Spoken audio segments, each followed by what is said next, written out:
Welcome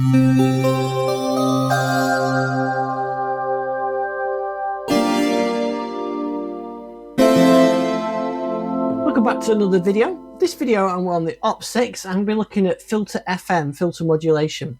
It's different from just normal FM, something that the other FM syncs like the DX couldn't do. I'm going to show you a couple of different use cases with it there. So we're starting off with this one at the beginning. It's a nice sort of belly type sound, and that's using filter FM, but I'm going to start at the beginning of the initial program and show you using especially the display to show you what it can do.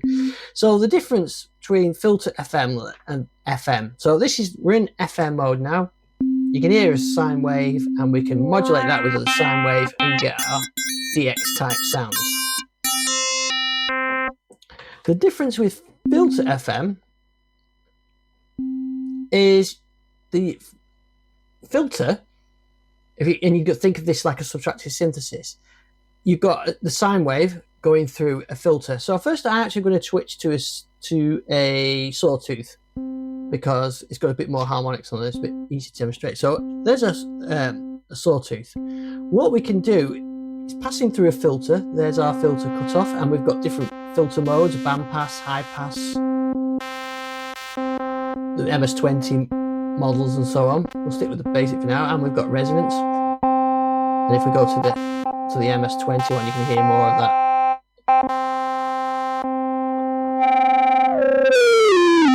Proper filter. So I'm going to proper filter mode there. But what we're going to do this time, so instead of modifying the frequency with the operator 2 in this case, we're going to modify the filter cutoff. So if you think of a subtractive synth, you've got a filter, you can apply an LFO to it, and you can hear it. The difference is this: we can go right the way up audio range, right the way through, and it produces some really interesting effects. So I'm going to slow down the operator 2's oscillator as slow as I can get it. We'll see on the analyzer what it does to our Sawtooth, which is going through the filter. So there you go. So if I bring it in a basic level.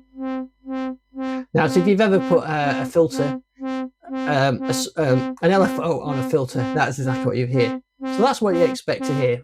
When we go right to the top, you can see our Sawtooth. The difference is now we can sweep that frequency up. We're doing it in ratio mode now. We can do it in fixed. We'll look at ratio mode. We're starting to get to audio modulation there. And there you can see now we're into the audio modulation. So instead of having a Sawtooth, we've got this Sawtooth-ish square wave. So you can see we can make some interesting sounds from this and some interesting waveform. Now you can actually see the Sawtooth there being stepped by the sine wave. You can see it on there. As we go up the ratios, it gets more stepped, and you can actually see the Sawtooth more clearly. So we get right to the top, where we get this kind of buzzy Sawtooth that's it's got sort of those overtones on it, and this is where the sort of the metallicness comes into it, just by changing these ratios. So that I've just gone up to 3, 4 like that. Now imagine that that's what we can hear without the modulation. If I go to operator 2 and I look at the level, and if I just make it snappy short envelope, we'll just hear the complex, and then it'll go to the simple. Probably sounds a bit high now. Let's bring it down.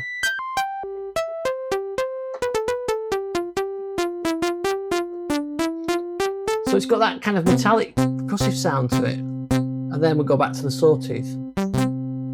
So if I do it the other way,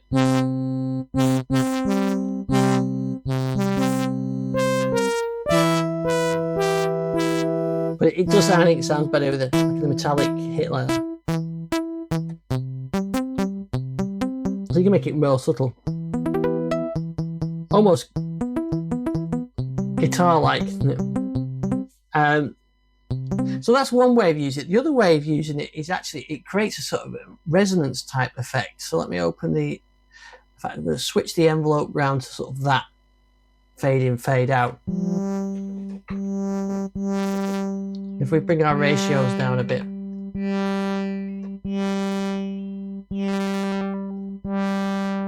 it sounds like we're changing the ratio, the shadow.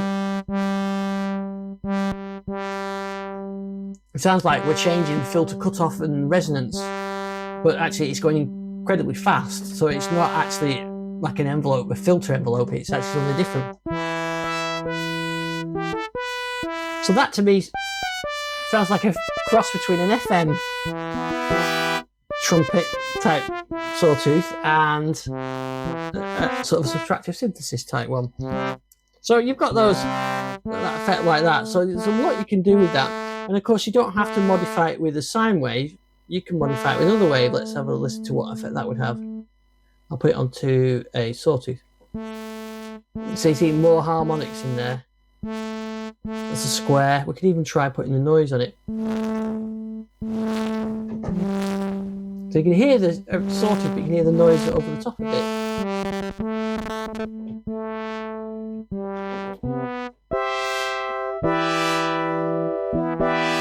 And we could even take it a step further. We could modulate the wave. We could have like the other stack that we've got there. So we can have operator 2 being not just a sawtooth or a triangle or a sine wave. We can have it being a complex waveform in itself with modulation on it as well.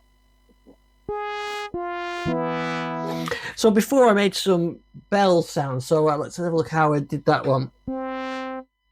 So that involved sort of bringing the frequencies up a bit and going back to our envelope and going sort of the percussive sound.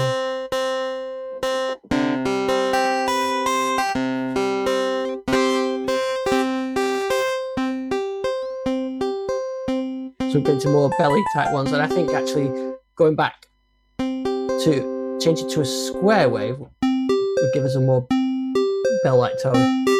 There we go. So we've got a square wave being modified by, in this case, a sawtooth.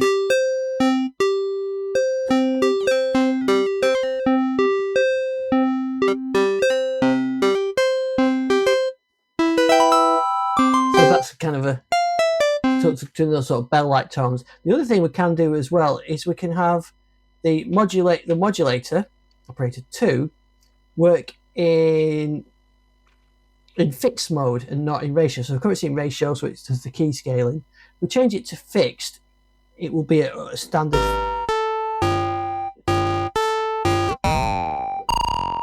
So now that it's just following the frequency we set with this control.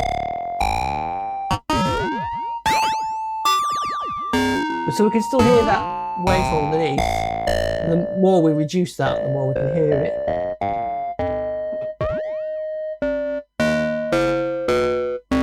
So it sounds a bit ring-moddy, but it's very sort of a clangy type sound and make it more subtler. And of course what we could do is put some pitch envelope on it.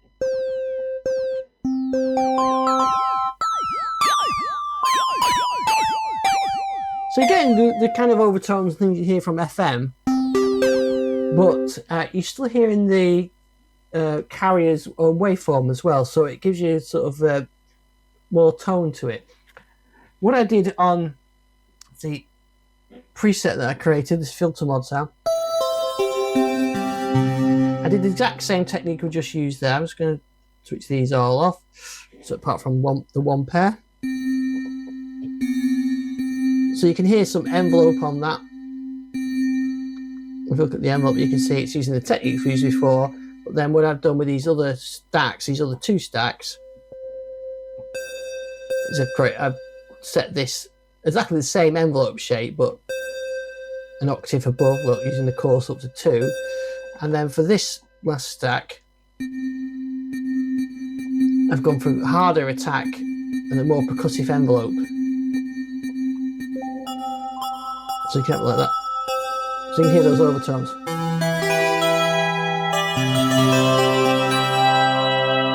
I've put some pitch on the front as well, you can hear that. And you can see it going out of tune, that's what I added to that. And that that gives you a very different sound than just doing it in pure FM, which would give you much more more higher frequencies in there and less of the original tone. And of course, you can do.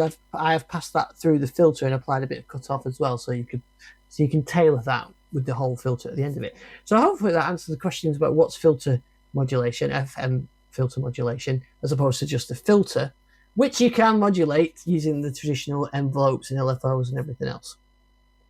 The next video I'll probably look at ring mod and the wave shaping. The wave shaping, wave folding is really nice as well. So that's something for a future video. Thanks for watching this.